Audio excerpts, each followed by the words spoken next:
بسم اللہ الرحمن الرحیم۔ روحانی وظائف کے معزز ناظرین کو السلام علیکم۔ روحانی وظائف لایا آپ کے لیے ایک ایسا خاص عمل کہ آپ کی زندگی میں بہار لے آئے، آپ کی زندگی میں خوشحالیاں لے آئے اور آپ کو اتنا عطا کر دے یہ وظیفہ کہ آپ کبھی کسی کے سامنے ہاتھ نہ پھیلائیں گے۔ آپ ہمیشہ لوگوں کو دیں گے، اتنا تقسیم کریں گے، پھر بھی اللہ پاک آپ کے رزق میں کمی نہ لائے گا۔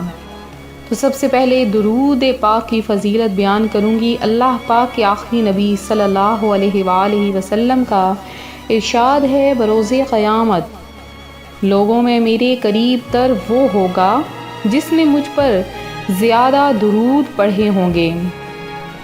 ایک روایت ہے، کسی گھر میں ایک عجیب و غریب ناگن رہتی تھی جو روزانہ سونے کا ایک انڈا دیا کرتی۔ گھر کا مالک مفت کی دولت ملنے پر بہت خوش تھا۔ اس نے گھر والوں کو تاکید کر رکھی تھی کہ وہ یہ بات کسی کو نہ بتائیں۔ کئی ماہ تک یہ سلسلہ یوں ہی چلتا رہا۔ ایک دن ناگن نے ان کی بکری کو ڈس لیا اور دیکھتے ہی دیکھتے بکری مر گئی۔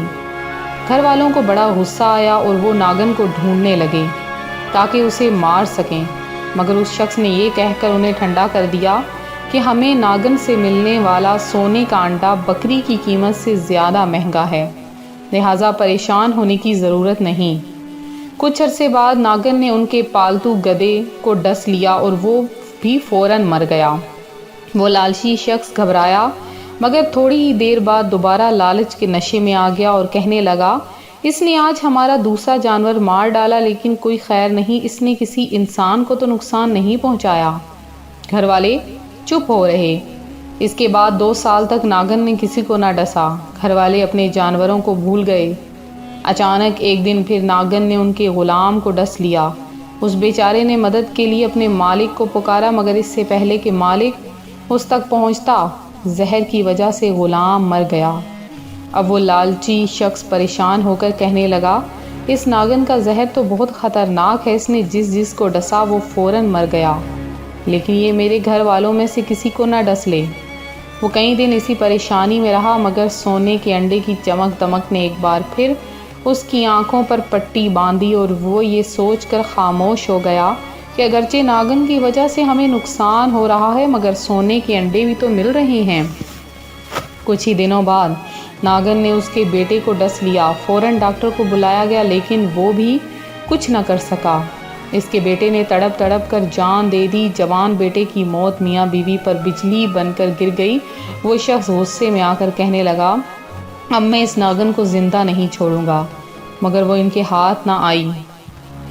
اور اس کے بعد کچھ عرصہ گزرا۔ جب کچھ عرصہ گزر گیا تو سونے کا انڈا نہ ملنے کی وجہ سے اس کی لالچی طبیعت میں بے چینی ہونے لگی۔ چنانچہ دونوں میاں بیوی ناگن کے بل کے پاس آئے، وہاں کی صفائی کی اور دھونی دی کہ خوشبو مہکائی، گویا ناگن کو صلح کا پیغام دیا۔ حیرت انگیز طور پر وہ واپس آ گئی اور انہیں پھر سے سونے کا انڈا ملنے لگا۔ مال و دولت کے حرص نے انہیں اندھا کر دیا اور اپنے بیٹے اور غلام کی موت کو بھول گئے۔ ایک دن ناگن نے ان کی زوجہ کو سوتے میں ڈس لیا۔ تھوڑی ہی دیر میں اس نے بھی دم توڑ دیا۔ وہ لالچی شخص اکیلا رہ گیا تو اس نے ناگن والی بات اپنے بھائیوں اور دوستوں کو بتائی۔ سب نے مشورہ دیا، تم نے بہت بڑی غلطی کی، اب بھی وقت ہے، سنبھل جاؤ اور جتنی جلدی ہو سکے اس خطرناک ناگن کو مار ڈالو۔ اپنے گھر آ کر وہ شخص ناگن کو مارنے کے لیے موقع تاک کر بیٹھ گیا۔ اچانک اس ناگن کے بل کے قریب ایک قیمتی موتی نظر آیا، جسے دیکھ کر اس کی لالچی طبیعت خوش ہو گئی۔ دولت کی ہوس نے اسے سب کچھ بھلا دیا۔ وہ اپنے آپ سے کہنے لگا، وقت طبیعتوں کو بدل دیتا ہے، ہو سکتا ہے اس ناگن کی طبیعت بھی بدل گئی ہو، جس طرح یہ سونے کے انڈوں کی بجائے اب موتی دینے لگی ہے، اسی طرح اس کا زہر بھی ختم ہو گیا ہو، چنانچہ اب مجھے اس سے کوئی خطرہ نہیں۔ یہ سوچ کر اس نے ناگن کو مارنے کا ارادہ ختم کر دیا۔ روزانہ ایک قیمتی موتی ملنے پر وہ لالچی شخص بہت خوش رہنے لگا اور ناگن کی پرانی دھوکہ بازی کو بھول گیا۔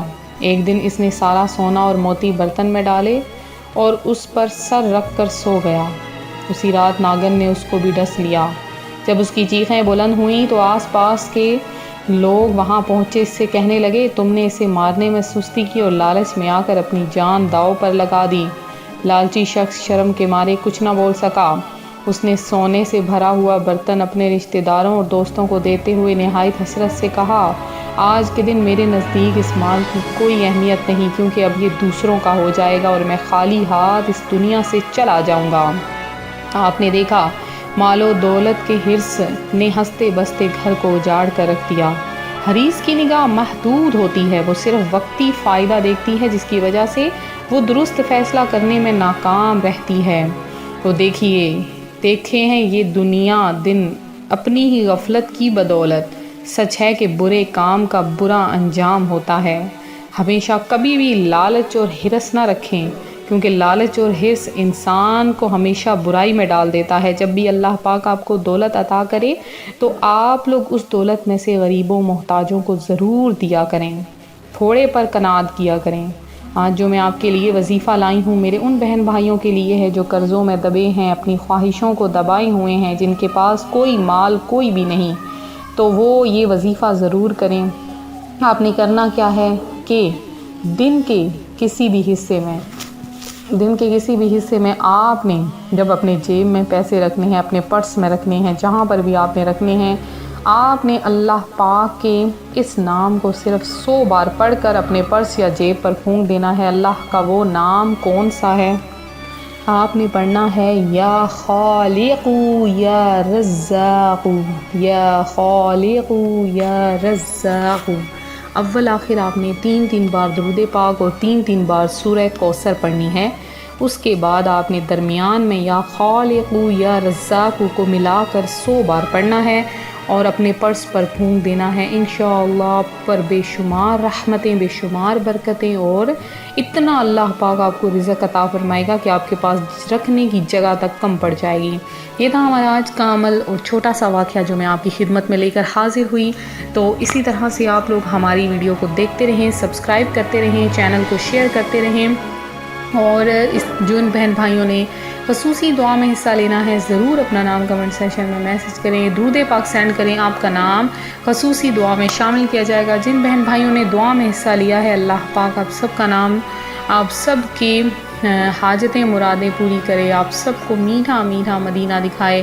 اللہ پاک آپ کو بے شمار دولتوں سے، بے شمار عزتوں رفعتوں سے نوازے، آپ سب کو میٹھا میٹھا مدینہ دکھائے، آپ کو مدینے کی بعد اب حاضری نصیب فرمائے۔ تو ملتے ہیں اپنے اگلے وظیفے کے ساتھ۔ ویڈیو کو لائک کریں، ویڈیو کو شیئر کریں، چینل کو سبسکرائب کرنا ہرگز نہ بھولیں۔ فی امان اللہ۔